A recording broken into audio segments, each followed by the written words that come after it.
This Atkins diet's killing me. Look at those. Never mind the bacon and eggs, Cosmo. You get out, Dougie, you get out to the Moran Square Diner. Check it out. Homemade hash. When was the last time you saw that, boys? Looks nice. Excellent. I thought Peter Cadge smiled when we were in Peterborough. When he brought this up, oh, man. Cosmo Macero, Vanille & Associates. Would you go with 3 scrambled in some bacon? Yeah, that's a nice-looking English muffin, too. A lot of nice butter on there. Peter Cadges of the Boston Phoenix, you went with a special omelet. I went with the special omelet, ham, cheese, tomatoes, little onion. I know there's vegetables in there, but... Onion, you lose me. I got the banana chocolate chip walnut pancakes. In the batter, right? Very nice, yes, absolutely. Not on top, in the pancake. That's a key there.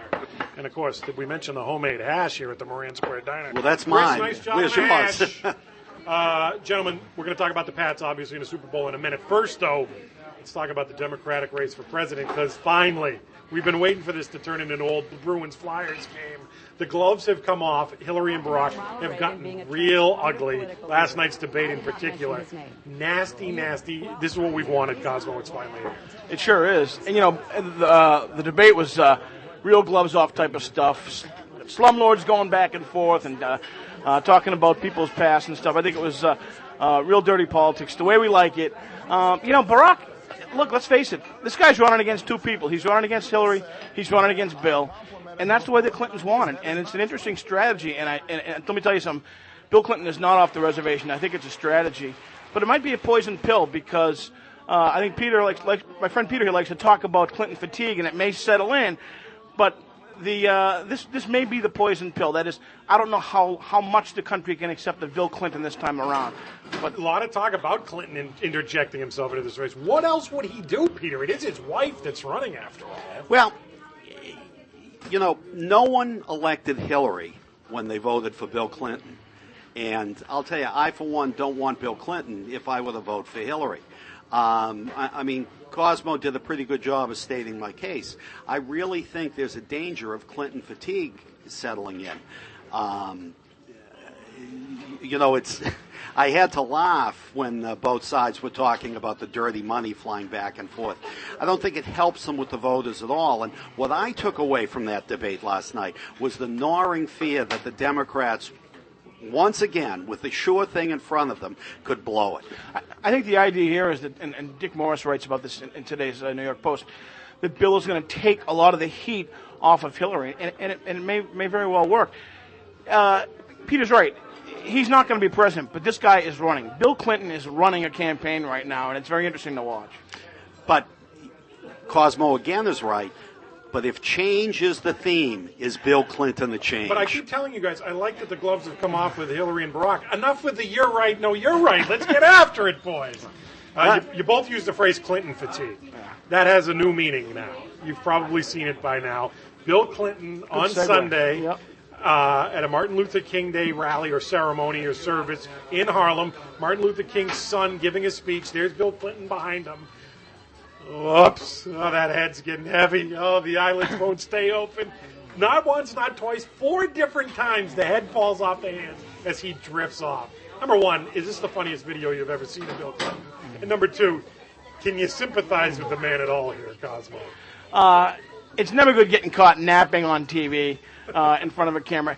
And, for all the times he put people to sleep, I guess now he knows what it feels like. But not a good moment for him. I'll give you an example of Clinton fatigue. You know what Clinton was doing while he was nodding off to sleep? Dreaming of Monica. That is Clinton fatigue. I did not dream of that girl, Monica Lewinsky. That is Clinton fatigue. Wow, people talk about Gene Levanti impressions and how good they are, but Cosmo, the Clinton impression. Was that good? You be the judge at home. Well, let me hear that one more time. Send those emails. I did not dream about that girl, Monica Lewinsky. I did not dream of her. Wow. Have you guys ever done the nod off somewhere where you shouldn't have? Oh, yeah. Oh, all the time. Usually in church. I don't think this is Clinton's first time in church. Well, what's bad for me is when I do it at a meeting at work. Very bad, very bad. What you usually do is you nod off and then you snap into this sort of over alert phase where you sort of look like you're doing too much, and then boom, that's like you've been caught red-handed. Let's talk about doing too much. Let's talk about the Super Bowl and the New England Patriots. Or more specifically, let's talk about New York. Here's your front page of the Post, Tom Brady with the boot on. We'll talk about that in a second. But look at the headline. Who's afraid of Brady now? Girly man limps home. You flip inside, they've got the 10 reasons to hate the Patriots. Number 8, they have the lamest logo in the history of the NFL. Number 1, asterisk, etc. How much at this early stage in the Super Bowl hype do you hate New York already, Cosmo? Well, I had liked the Giants coming into the postseason. I like what they did this year. I've enjoyed watching them in the playoffs. But I tell you, the annoyance of the New York media and just New York fans just throws that all out the window. And, looking at it from their perspective, the inevitability of what's coming here, an embarrassing defeat in the biggest game of the season, it's going to be tough to live with, and that's the inevitability they face, an absolute defeat in the Super Bowl. So, yes, I'm extremely annoyed because I hate New York fans, and I'm fed up with the New York media already after just 2 days after the playoffs. We all hate New York fans, Peter, but already they've ratcheted it up a notch. I mean, where is your hate quotient at this stage? Well, I lived in New York for several years. You got to understand that if New Yorkers are ungracious and obnoxious in victory, they're even more obnoxious in defeat. Listen, this is going to be one, as Mitt Romney might say, one heck of a game. You've got a team that has the sort of momentum that the Patriots once had, and then you have the Patriots in a world championship position.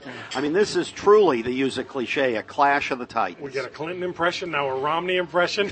Lastly, fellas, you saw the picture. There's Brady in the boot. Massive foot injury. Is he going to be okay? How concerned are you about the boot on Brady? Well, you never like to see your star quarterback injured. I think it's preventative. It's probably a preventative measure, a treatment kind of thing.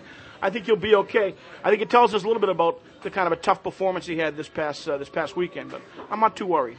Yeah, listen, it introduces the human element. I mean, these guys seem like they're gods in the field, that they're indestructible. Well, they're only human, and that explains why Brady was off his game. If you had a bad ankle, can you think of a better place to nurse it than Gisele's apartment?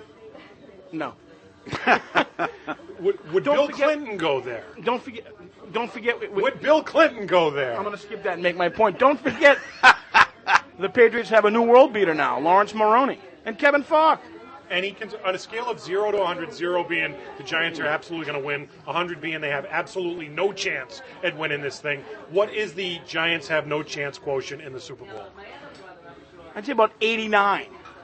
You got to give them some chance because they come in with like Peter. They are the 2001 Patriots of 2008, but about 89. I'd put them at 75. I'd give them a slightly better shot than Cosmo would be. What's got a better chance of happening? The Giants winning the Super Bowl, or you guys not finishing the homemade corned beef hash? No, that's no contest. No contest. Peter Kadges of the Phoenix, Cosmo Macero of O'Neill & Associates. Cosmo, as we go to break, why don't you have Bill Clinton throw us to break?